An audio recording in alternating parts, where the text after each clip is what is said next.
Добро дојдовте во новото издание на Терапија дискусија.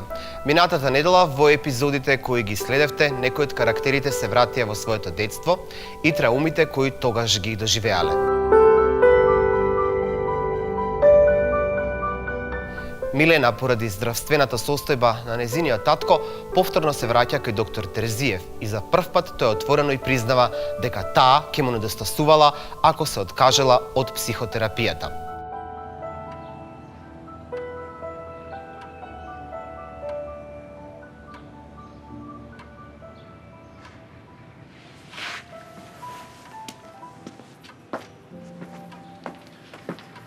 Добре.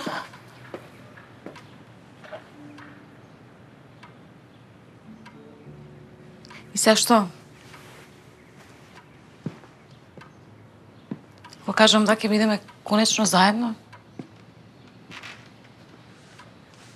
Као сега не сме на терапија, подеднаш се е дозволено, не... Не знам зашто ти е чудно што ти призна. Ме тестираш, така? Не.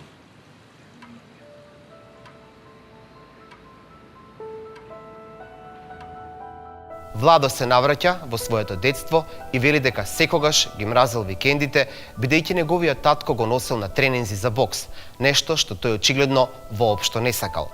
Тој имал повторно можност да биде со неговата сопруга, но избрал вечерта да ја помине со машкото друштво. Размислува како непријателот. Пробувам да разберам зашто и ти толку многу ми се плашиш. Што значи тоа и ти на кој друг мислиш? А ти и остатокот од светот.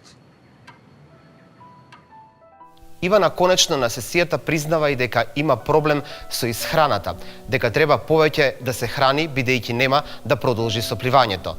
Но длабоко во неа, всушност, се вкоренети фотомоделите кои незиниот татко ги фотографира. И незиниот изглед е само параван за таа да биде поблиску до незиниот татко, кој најмногу го почитува, но никогаш не е блиску до неа.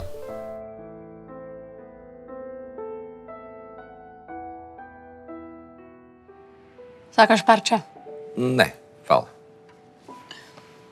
Во автобус ми текна дека немам ништо јадено. Еден чича јадеше бурек, цел автобус засмрда. Која некултура. Мислам дека само кај нас има вакви селјачишта. Нема веза. Немав ништо јадено. И изгуглав некој писа деливери в близина. И нарачав. И од ме донесла. Види. За пола сат. Сигурно не ќе? Не, сигурно. Јаден сум. Топим се пицива. Ма знам. Со свежи печурки, не од тегла. Фала. Каква е? Добро. Не најдобра, ама морам да јадам. Ми требаат калории за убазен. Зана доаѓа без гент и таа говори за детството и прекомерната тежина и сменјувањето од незиното обкружување и незината мајка и сестра. Почнува да ја пречат нежностите на гент и признава дека планира да излезе на вечера со незиниот шеф, со кого може да заврши во кревет. Шефот само што не дошол, што да правам?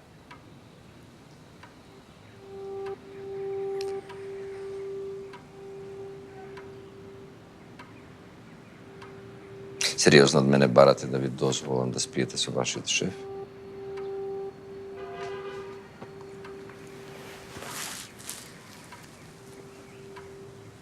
Само еднаш. Кај Вера доктор Терзиев и Јана се загрижени поради нејавувањето на нивната ќерка по скоро 24 часа, а Вера истакнува дека Терзиев е влюбен во Милена, при што започнува непријатна конверзација меѓу нив двајца. Ана на сесијата истакнува за незината улога во прифатилиштето за заштита на жртвите од насилството. Не знам дали ти кажал Виктор, јас сега водам едно прифатилиште за жени кои се жртви на семејно насилство.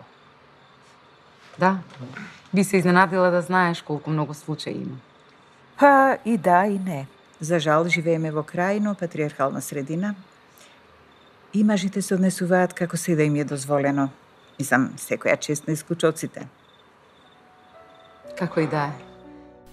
Сведоци сме во денешното општество на насилство дома, кај соседите, кај поблиската околина, како и на професионално ниво. Како насилството се манифестира, и со каков вид на насилство се соочуваме е темата на денешната на терапија дискусија.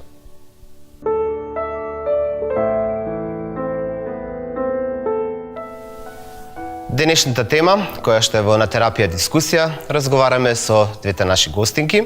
Тоа се Маја Делберова, председател на Кризен центар Надеж. Добре дојде, Маја. Добро ве најдов и благодарам на поканата. И Дороти Пачкова, која што е председател на организацијата Една може. Добре дојде за тебе, Дороти. Добро најдов.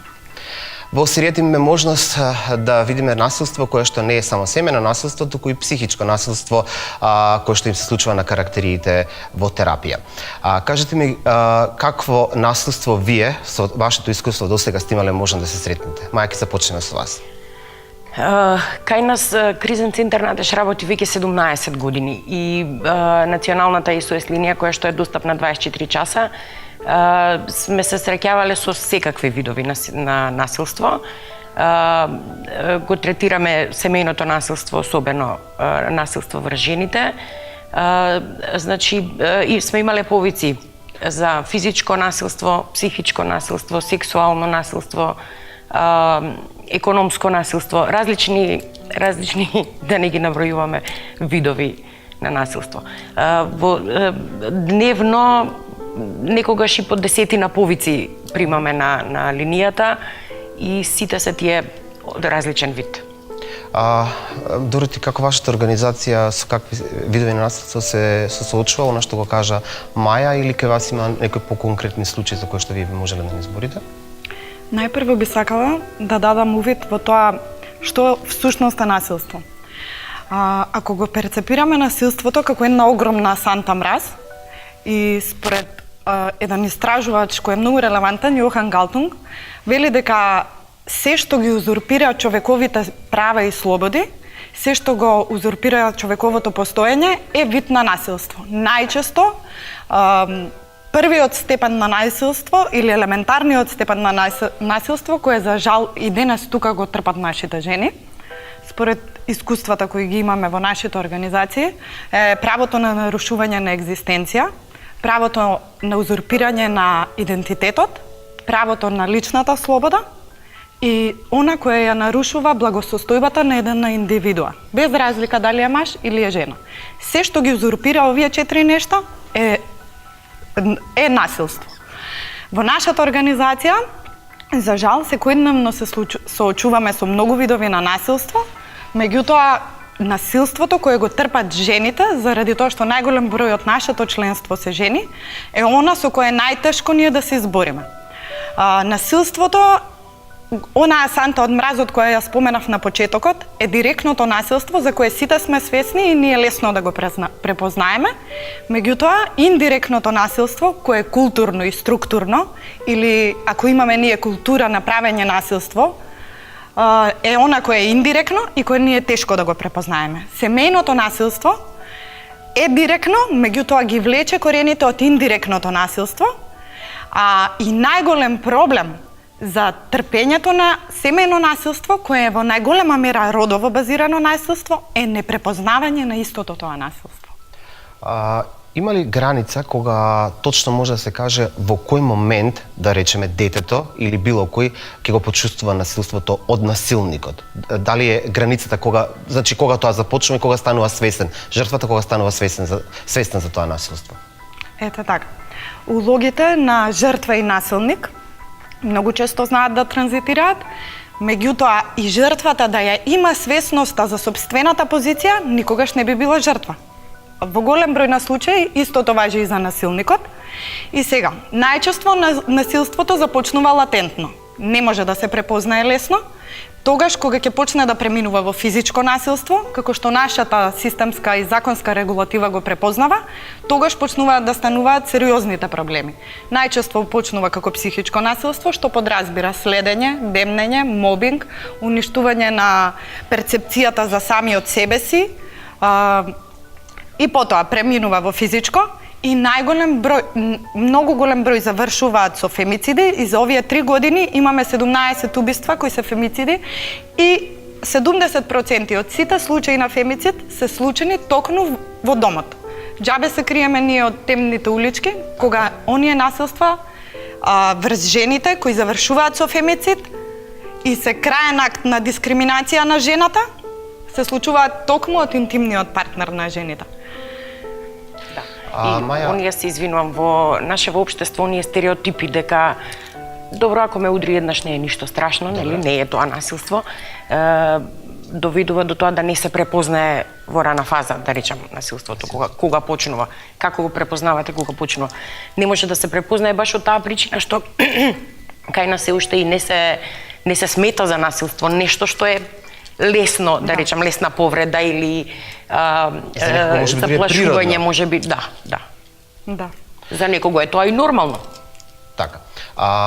Ние во серијата имаме можност да идеме преку неколку ликови, како што е војникот Владо, потоа Зана и Гент и младата Ивана, форми на психичко, дури и физичко насилство. Според статистиките на МВР и невладините организации, какви форми на насилство, според статистички податоци, вие во моментов располагате и кај вас и во кризниот центар? Така, кај нас, да, водиме евиденција и статистика за различните видови и форми на насилство. Во најголем број е психичко. Психичкото насилство е, да, во најголем процент, па по него следи физичкото. Така. Значи, тие се баш на најмногу застапени, иако има и од другиве форми, и сексуално и економско. Меѓутоа, психичкото е во најголем број и е многу тешко се докажува. Да речеме, жртвата и да реши да проследи, да оди напред, да речем, со постапката да го истера случајот до крај, многу е тешко да се докаже дека постоело насилство, доколку се работи за психичко. Дори спомна дека жената е сигурно како физичко насилство, според статистиката која што имате. Кои други форми на насилство се случуваат, значи освен жената, дали е тоа кај децата, кај мажите и каква форма на насилство е тоа освен психичкото? Во обратен редослед сега. Има случаи насилство жена врз маж, меѓутоа се многу ретки или пак мажите многу ретко пријавуваат, не се осудуваат да пријават. Знаете кај нас веќе каков е и менталитетот на нашиот народ, суштина и срам, срамот најчесто е причина за нејавување и непријавување. Сме имале случаи кога и мажи пријавувале насилство, меѓутоа се многу ретки. Во последно време во статистиката бележиме повици од повозрасни лица. Од деца према возрастни родители. Значи од собствените деца кон родителите? Кон родителите, да. Значи тоа во последно време се зголемено тоа? Зголемен е бројот, да, на насилство врз повозрастни лица. Дорети, кај вас, исто во организацијата, освен за жените, кои други се пријавуваат, кои имаат проблем со психичко, па и физичко насилство? Да. Во нашата организација членуваат околу 4000 предце самохрани мајки и помал број на самохрани татковци и нивните дечиња. Во една насилна средина секогаш децата се жртви без разлика кој од партнерите е насилник. Во самата серија имаме можност да видиме дека неверството може да предизвика еден вид на насилство. Колку вие имате искуства со такви жртви кај вас во кризниот центар? Има, како што споменав, значи во текот на годините има секакви случаеви сме среќавале. Апсолутно дека е неверството еден вид на насилство, затоа што кај жртвата предизвикува емотивна нестабилност, губење на самодоверба, шок, да. И во секој случај, како што рече Дороти, децата се апсолутно секогаш жртви затоа што се сведоци на сето тоа што се случува меѓу партнерите, брачни, вонбрачни, какви и да се. И врз децата како жртви остава последици и во понатамошниот нивен развој. Многу често остава долготрајни трауми. Дорите, колку тие што се сведоци на семејно насилство или било какво насилство, значи дали станува збор за соседи, најблиско семејство, кога некого сакаат да пријават, на кој начин може да го пријават, а сепак нивниот идентитет да не биде откриен, дали е тоа можно во моментов, при тоа што подоцна може тој што е пријавен да биде жртва од страна на насилникот? Вчера имавме можност да бидеме дел од првата конференција за фемицид во Македонија. Иако на светско ниво многу ретко се зборува за фемицид, ние овдека ја организиравме, а всушност ја организираше националната мрежа за борба против семејно насилство и насилство врз жени и девојчиња, заедно со UNDP и Министерството за труд и социјала. Па така представничката од UNDP баш апелираше кон тоа, дека најголем број од случаите каде се случува фемицид биле случаи кои претходно биле пријавувани дека постои семејно насилство, меѓутоа исто така околината на трагично загинатата најчесто била свесна дека во тоа семејство се врши насилство, гледале насилство, а не пријавувале. Затоа она кон кое сакам да апелирам и кое сметам дека е неопходно, жртвата кога ќе проговори, престанува да биде жртва, тогаш може да излезе од насилството, а институциите на Македонија мора да ги засукаат ракавите и да работат за нивните граѓанки и граѓани, заради тоа што ова е земја каде што сакаме да има рамноправен свет за секој еден од нас. Жртвите мора да проговорат, а институциите да смислат начини како да ги извадат од позиција на жртва. Заради тоа што нас наутро пред врата не чекаат жени во насилство.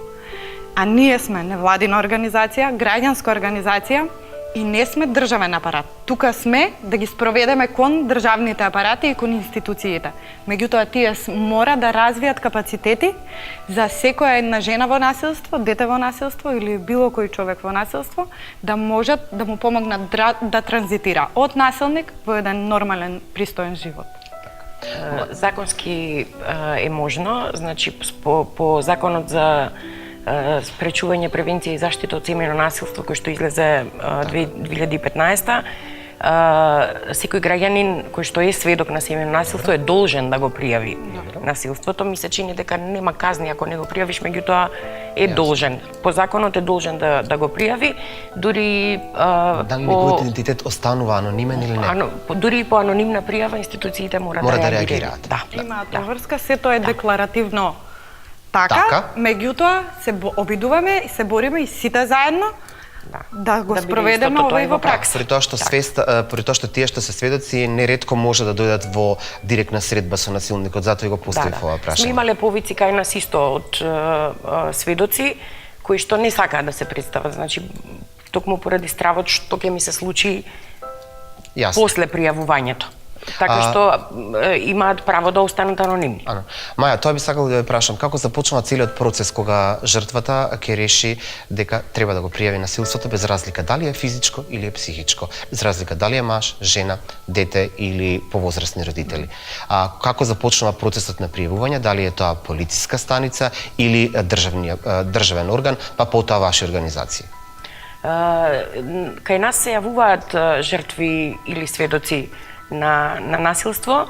Најчесто, доколку се јавуваат прво кај нас, ги упатуваме да пријават во полиција, то обврзно, без разлика за какво насилство станува збор, и во центрите за социјална работа.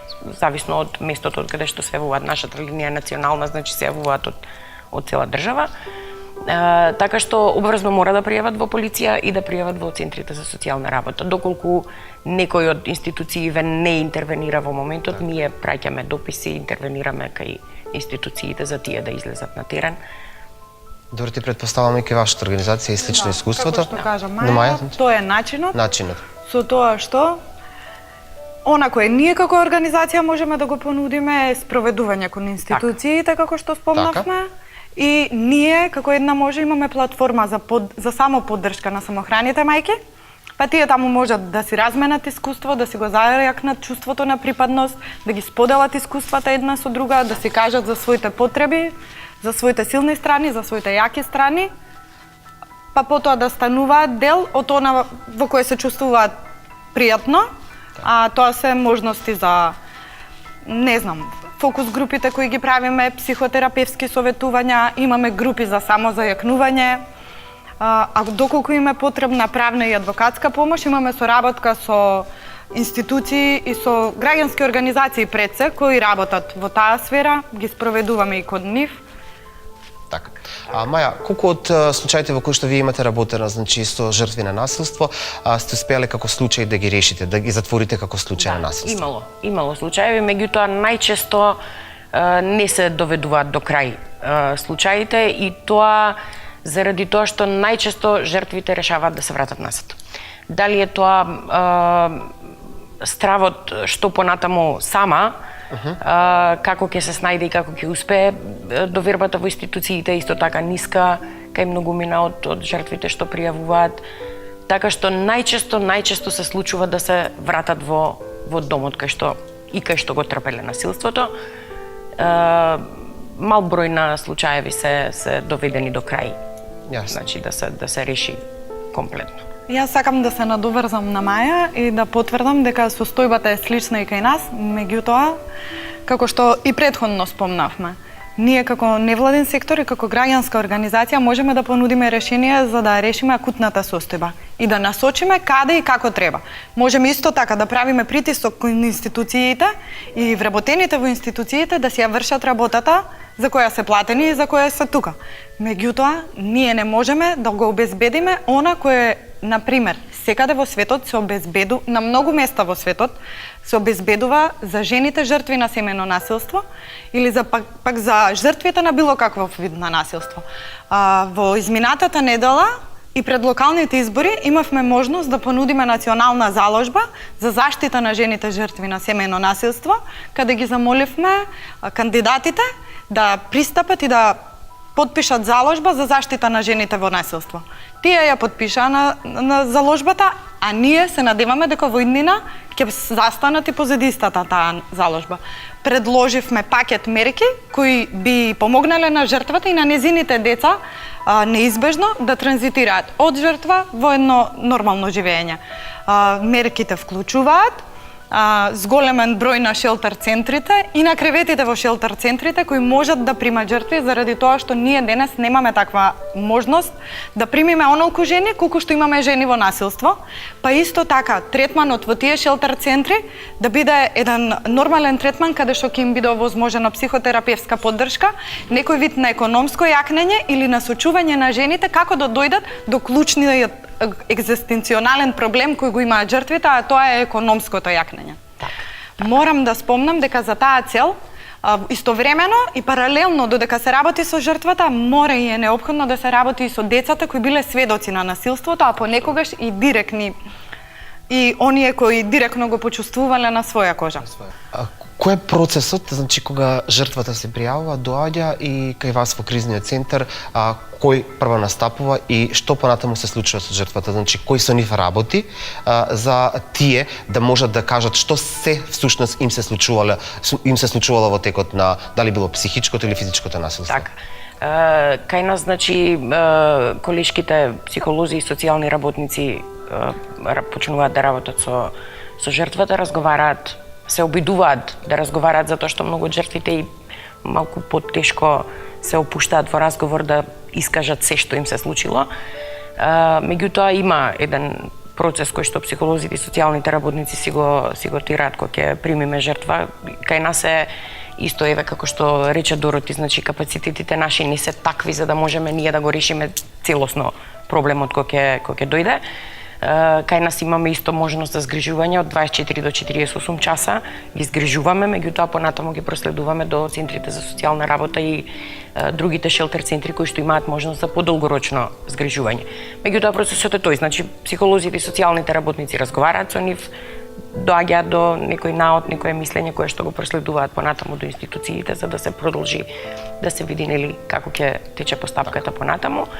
И понатаму треба да преземат институциите да го решаваат случајот. И тоа би се постигнало доколку се ратификува Истанбулската конвенција, која што во најава е дека ќе биде наврзо ратификувана, да имаме повеќе шелтер центри, да има повеќе легла, да има можност да значи државата наша како држава ја нема таа Истанбулска конвенција. Ја нема ратификувана. Да. Така. Дороти, кои се начините, механизмите за заштита од семејното насилство? Што можеме да кажеме, на кој начин можеме да се заштитиме од семејното насилство? Пред се, за да се бориме да излеземе од една насилна култура, и од еден насилен систем, треба да не бидеме воопшто толерантни на насилство. Тоа се прави од мали нозе и уште децата во градинките треба да ги образуваме и воспитуваме да не бидат толерантни на насилство, ниту пак да го применуваат тоа насилство. За така да ги образуваме децата, самите ние треба да даваме пример на ненасилство и нетолеранција кон се што е насилство. Меѓутоа, исто така, многу зависи и од самата личност, од емоционалната интелигенција на таа личност, од интелектуалните капацитети и од колку една личност е подготвена да работи на себе си. Секој секоја кој работи на себе нема да издржи во насилна средина и нема да се дозволи да биде сместувана во позиција на жртва. Сите грешиме и сите во животов, и јас сум била во ситуација каде сум се пронашла себе си дека сум жртва, па затоа и сум излегла од истата таа состојба. Секојдневно се соочуваме со жени кои се во насилство, а она кое ние го правиме и кое сметаме дека е неопходно да се прави со овие жени е следново. Им го зајакнуваме чувството на припазност, она што можеме да им го дадеме како невладина организација им го даваме, имаме топол и пријателски однос со нив, секогаш им нудиме и рамо за плачење и разбирање, меѓутоа и не им дозволуваме да се држат за сламка и ништо да не превземат. Ги мотивираме на акција. И ги мотивираме да споделуваат една со друга, за да видат дека на никого не му било лесно и едноставно, но има начин заради тоа што многу од нас излегле од насилство. Вие, мислам дека и двете споменавте економско насилство. Дали може да прецизираме на што точно мислиме кога зборуваме за економско насилство? Одземање на, да речеме, доколку жената работи, а платата ја дава дома на мажот, не располага со средствата и таа самата не е вклучена во тоа, забрана за одење на работа. Така? Да. Јас само би се надоврзала, дека економското насилство си влече корени и тоа е од невидливото насилство, кое ние тешко да го препознаваме, меѓутоа, како што сме сите свесни, според традицијата, жената седи дома и се грижи за куќата и децата, па таја нема пристап до економски добра. Исто така, на светско ниво, родовиот јас во платите е нешто пред кое не можеме да замижиме. Што вели? На исти две позиции работни, кога е маж зема една плата, кога е жена зема друга плата. И оној кој дома ги контролира финансиите, за жал, во многу места во Македонија, се уште е мажот. Да. Дали можеме да прецизираме каде се тие места? Значи, дали се рурални места, дали се урбани средини или не? Дали од каде потекнуваат најчесто тие економски насилства? Или станува збор, да речеме, особено за жени кои што имаат, например, ниско образование, па работат во текстилната индустрија, кои што се подложни на насилство, да речеме, од својот сопруг, без разлика дали е алкохоличар или не, а од друга страна има можеби насилство на самото работно место или класичен мобинг. Да, нема правило, да ви кажам, не мора да значи дека жртвите се ниско образовани или ниско квалификувани. Сме имале ние случаи жена жртва што е високо образована. Така. Не овде мислев дека ниско образованите жени кои што имаат проблем, да речеме, и на работното место, каде што најверојатно може да имаат мобинг. Двојно насилство, да речеме, и насилство во домот и насилство на работното место. Да, има и такви случаеви. Не би можела да кажам во бројка колку, меѓутоа независно од образованието и од квалификуваност. Нема врска. Не. Дорите колку често жртвата можно е да стане насилник? Дали располагате со такви информации? Точно е дека понекогаш си го играат жртвата и насилникот картмановиот триаголник. Така. И секогаш бараат трето лице за да можат тројно да си ги ротираат улогите. Меѓутоа, во голем број случаи, за жал, поради системската нефункционалност, доведени се жени во позиција да мораат да направат насилство заради тоа што претрпеле се што можете да замислите и многу што не можете да замислите. А сакав да го кажам ова во однос на повеќеслојното насилство. Посебно ранливи категории кои трпат насилство се токму нашата група на жени со кои се занимаваме и кои се обидуваме да ги извадиме од насилство и се самохрани мајки. заради тоа што до пред неколку години бевме сведоци дека во Македонија не се зборува за самохраните мајки и нивните деца, посебно не се зборува ништо пријатно. Од кога ние се формиравме и се обединивме самите самохрани мајки и почнавме гласно да говориме за она што ни се случува и што е дел од нашето секојдневие, меѓутоа и дел од секојдневието на нашите деца, дискриминација, стигматизација, друштвено насилство, институционално насилство, со самото непрепознавање на посебниот семеен конструкт, на различноста на овој семеен конструкт, а според различноста и различните потреби кои ние ги имаме. Заради тоа што не постои во Македонија државен архив на статистички податоци кој може да ми даде мене увид во состојбата на еднородителски семејства, самохрани родители или нивните деца, е државно насилство. Никој од постоење на Република Македонија не се решил да седне и да го реши ова. Тоа едноставно не изискува пари, изискува добра организација. Државата не го решава, тоа е вид на насилство. Така да, Преска кога спомена дека одредени кругови на жени се на поголема мета да бидат насилно третирани и од страната на државата и од страната на друштвената заедница, семејството или поединци, сосема беше во право. Освен ова насилство кое што го споменавте кон жената и кон децата, вие споменавте насилство во обратна насока во последно време дека имате случаи. Кои се причините за насилството врз повозрасните родители од страна на нивните деца? Имотните состојби. Или решава, да. Најчесто е тоа причина за насилство врз повозрасните. Децата ги малтретираат своите родители или еден родител, така, заради оставање наследство. Така. Без разлика дали се да речеме двајца или тројца во кои што треба да го поделат, а особено предпоставам кога повеќе има наследници. Кога има повеќе наследници, да. Да го завршуваме текот на дискусија, би сакал да знам како дорите вие имате кампања во која што особено се обраќа внимание на насилството кон жената. На кој друг начин може општеството да помогне на психичкото насилство, да речеме, кое што е најприсутно? Секогаш кога ќе видите насилство, пријавете, не толерирајте и немојте да молчите. Јасно. Токму тоа. Да не се молчи за насилството. Да се пријавува, значи и само да сте сведок, да пријавите. Ви благодарам и на двете за учеството во денешната емисија на Терапија и дискусија и се надевам дека успеавме на многумина да им помогнеме, а и особено на оние кои што се сведоци дека можат тоа да го пријават и да кажат, иако се сведоци на насилство, дека можат да останат анонимни, кои што вие го споменавте во текот на емисијата. Ви благодарам уште еднаш за учеството. Благодариме и ние. Како заклучок на денешната емисија, значи секој од вас кој што е сведок може да пријави било каков тип на насилство. Со нашите гости ние завршивме дискусијата на денешната тема, а вашите ставови и мислења може да ги споделите на социјалните мрежи и да дискутирате за денешната тема. Во следното издание на Терапија дискусија ќе има нова тема која ќе предизвика најголем интерес кај вас во изминатата недела. До тогаш ви посакуваме се најдобро и до гледање.